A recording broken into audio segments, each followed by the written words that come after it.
পূর্বাচলে plot দুর্নীতির ২ মামলায় সাবেক প্রধানমন্ত্রী শেখ হাসিনার সাথে শেখ রেহানার ৩ সন্তানেরও কারাদণ্ড দিয়েছে আদালত।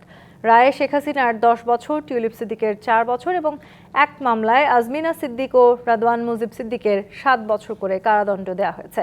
দুদকের আইনজীবীরা বলছেন, প্লট কেনার ক্ষেত্রে আইনের কোনো তোয়াক্কা করেননি তারা, আর এ কারণেই দণ্ডিত হয়েছেন সবাই।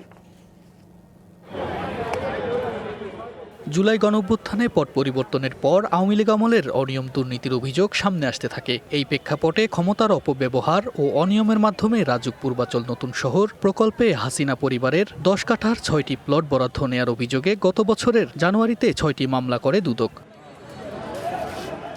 এর আগে ৪ মামলার রায় দেয়া হয়। সোমবার বাকি ২ মামলার রায় ঘোষণা করেন ঢাকা চতুর্থ বিশেষ জজ আদালতের বিচারক রবিউল আলম। এর একটি রাদওয়ান মুজিব সিদ্দিক, অন্যটি তার ছোট বোন আজমিনা হক সিদ্দিক রূপন্তীর প্লট দুর্নীতি নিয়ে তাদের দেয়া হয়েছে ৭ বছর করে কারাদণ্ড। এর আগে সাবেক প্রধানমন্ত্রী শেখ হাসিনার ২ মামলায় ৫ বছর করে ১০ বছর এবং রাদওয়ান ও রূপন্তীর বোন ব্রিটিশ এমপি টিউলিপের ২ বছর করে ৪ বছর কারাদণ্ড দেয়া হয়েছে। হিরন আরও মিনারেল ওয়াটার মাত্র ৫০ পয়সায় প্রতি লিটার।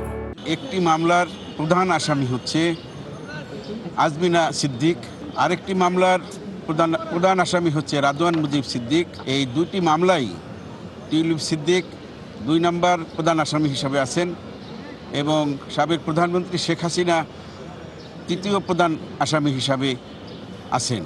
দুদকের আইনজীবীরা বলছেন, রাজুকের প্লট নেয়ার ক্ষেত্রে কোনো নিয়ম মানেননি তারা। নিয়ম বহির্ভূত আবেদন সহ হলফনামা তথ্য গোপন করে অপরাধ করেছে সবাই। এই ২ মামলাতে ১৮ জন করে আসামি। তাদের মধ্যে গ্রেপ্তার একমাত্র আসামি খুরশিদ আলমের ১ বছর করে ২ বছর সাজা দেয়া হয়েছে। এর আগে ৪ মামলায় শেখ হাসিনার ২৬ বছর, শেখ রেহানার ৭ বছর, টিউলিপের ২ বছর এবং জয় ও পুতুলের ৭ বছর করে কারাদণ্ড দেয় আদালত। তুষার আহমেদ, ডিবিসি নিউজ, ঢাকা।